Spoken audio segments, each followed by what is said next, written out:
नमस्कार, मैं उत्तराखंड हरिद्वार से बालाजी एस्ट्रो ज्ञान दर्शन चैनल से उपस्थित हूँ।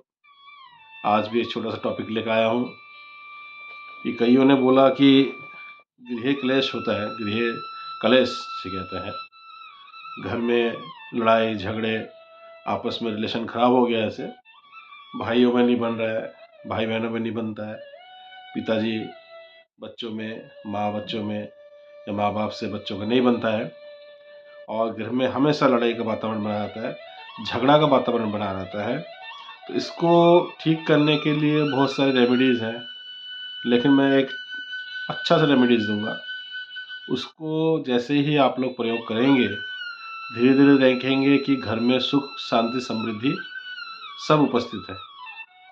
करना कुछ नहीं है, छोटा-सा उपाय है। कुंडली में अगर 7वाँ और 12वाँ घर, 7वाँ घर होता है मैरिज का, विवाह का और 12वाँ घर होता है व्यय का। तो इसमें ये देखा गया है कि 7वाँ और 12वें घर में अगर क्रूर ग्रह बैठे हों या शत्रु ग्रह बैठे हों, वो कौन-कौन से हो सकते हैं?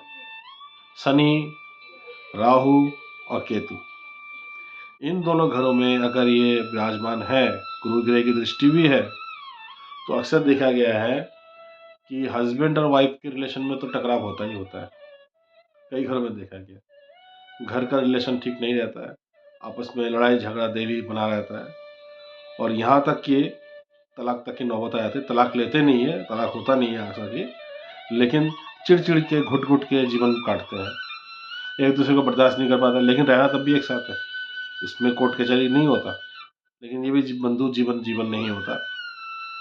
इसी तरह अगर तीसरे भाव में क्रूर ग्रह की दृष्टि हो, शनि, राहु, केतु, तो इसमें तलाक संभावना 100% बढ़ जाता है, तलाक की संभावना।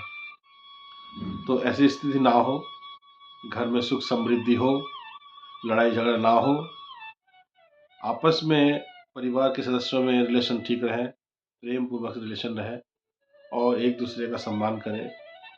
इसके लिए एक छोटा-सा उपाय लेकर आया हूँ, कृपया नोट कर लीजिए, नहीं तो याद रख लीजिए। करना क्या है, जो घर की महिलाएँ होती हैं, अर्ली मॉर्निंग उठना है। बृहस्पतिवार का दिन सही रहता है, बृहस्पतिवार को ठीक करना पड़ता है।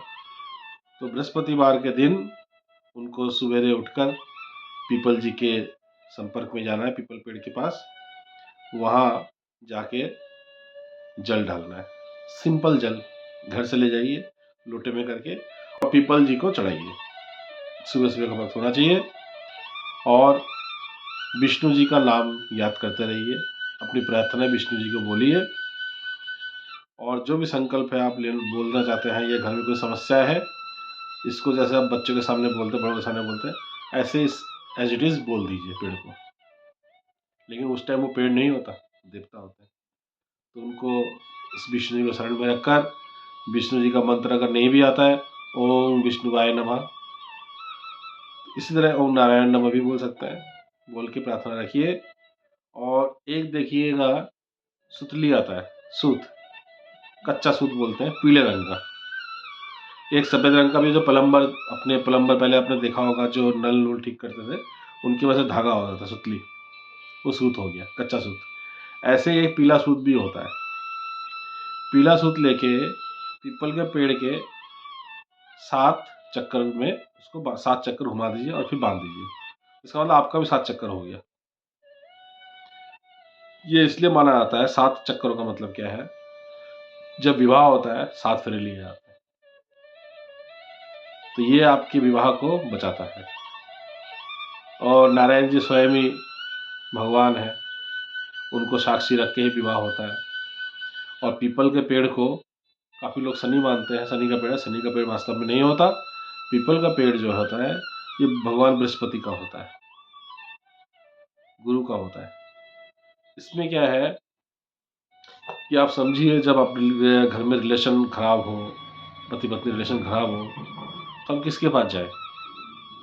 समझने वाली बात है, कोई बड़ी बात नहीं है। गुरु के पास जाना पड़ता है, बड़े बुजुर्ग के पास जाना पड़ता है, उनकी राय लेनी पड़ती है। तो ये उस गृहस्थी को एकमात्र बड़े बुजुर्ग ही समाज में एक साथ मिलकर उसको बचा सकते हैं। गुरु बचा सकता है, या बुजुर्ग आदमी हो, समाज के कुछ लोग हों, ये मिलकर उस संबंध को बचा सकते हैं। इसी तरह अगर हम देखें तो पेड़ जो होता है ये भी बृहस्पति का होता है। महिलाओं के लिए बृहस्पति देखा जाता है, पुरुषों के लिए शुक्र देखा जाता है, लेकिन इस टाइम महिलाएं अगर उपाय करेंगी तो बहुत उत्तम होगा। जल में कुछ नहीं करना, नॉर्मल आप जल चढ़ाइए, 7 बार धागे से उसको लपेट लीजिए। आपकी इच्छा है, 1 रुपये चढ़ा सकते हैं, बतासा चढ़ा सकते हैं, चीनी चढ़ा सकते हैं, वो आपकी इच्छा है, फूल भी चढ़ा सकते हैं।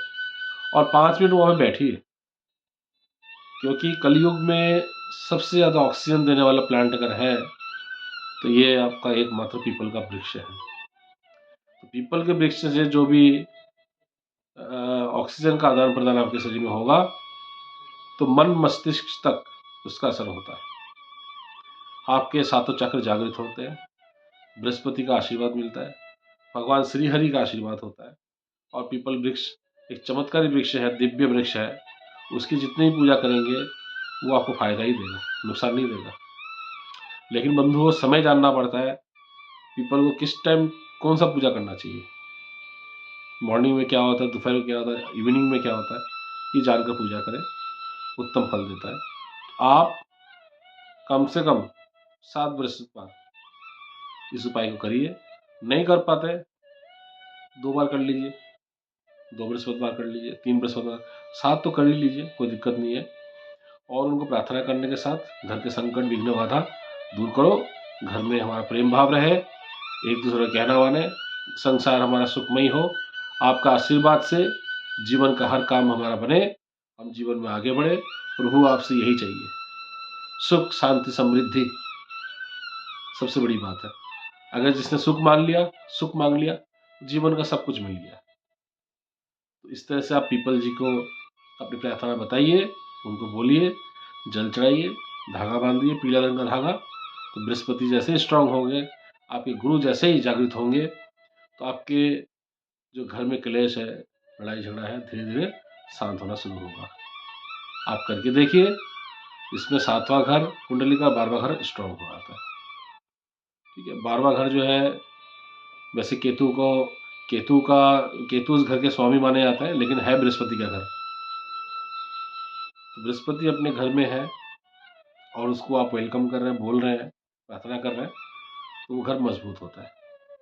और जब मजबूत होगा तो 7वां घर जो है विवाह का, प्रेम का, संबंध का, पार्टनरशिप का, रिलेशनशिप का, ये भी मजबूत होगा, दृष्टि होती। तो हमें बृहस्पति की कृपा ही चाहिए। बृहस्पति की कृपा से बिगड़े हुए काम बड़े से बिगड़े हुए काम बन जाते हैं। आप देखिए, जीवन में मिठास लाइए, सुखमय जीवन हो, मंगलमय जीवन हो। सबको मैं यही कहूँगा, मिलजुल के रहिए, प्रेम से रहिए। प्रेम से बड़ा कोई धन नहीं है जीवन में। और इसी के साथ मैं अपनी वाणी को विराम देता हूँ। नमस्कार।